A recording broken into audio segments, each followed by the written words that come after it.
নমস্কার বন্ধুরা, আমি রিয়া আবারও চলে এলাম আরও একটি নতুন ভিডিও নিয়ে। আগের দিন তোমরা সবাই দেখেছিলে যে আমরা গঙ্গোত্রী গিয়েছিলাম। আজ আমরা যাচ্ছি যে মন্দিরকে ছাড়া 4 ধাম অসম্পূর্ণ সেই কেদারনাথ ধাম দর্শন করতে। এবং আমাদের এই 4 ধামের আকর্ষণ হচ্ছে কেদারনাথ, যার জন্য আমাদের 4 ধাম দর্শন করা, যার জন্য আমাদের উত্তরাখণ্ড ছুটে আসা। একটি দিন আমরা হোটেলে স্টে করায় পরের দিন ঠিক ভোরবেলায় 2:30 নাগাদ আমরা বেরিয়ে পড়লাম কেদারনাথ মন্দির দর্শন করতে। আমরা চলে এলাম গৌরীকুণ্ডে। সেখানে স্নান করা সম্ভব হয়নি, কিন্তু একটু জল মাথায় ছিটিয়ে নিয়েছিলাম। এইটি হলো সেই গৌরীকুণ্ড।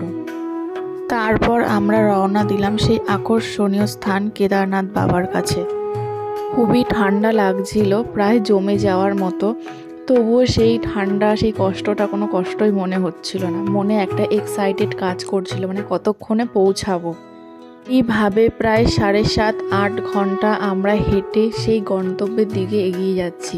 চারি সাইডে প্রাকৃতিক দৃশ্য এতটাই সুন্দর যে কি বলার মতন কোনো ভাষা ছিল না।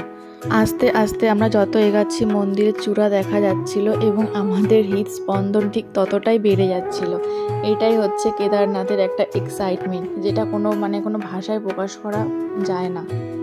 তোমরা সকলেই দেখো চারি সাইডে নেচার ভিউটা কত সুন্দর, আর তারই মধ্যে রয়েছে আমাদের স্বপ্নের জায়গা এবং আমাদের মহাদেবের স্থান।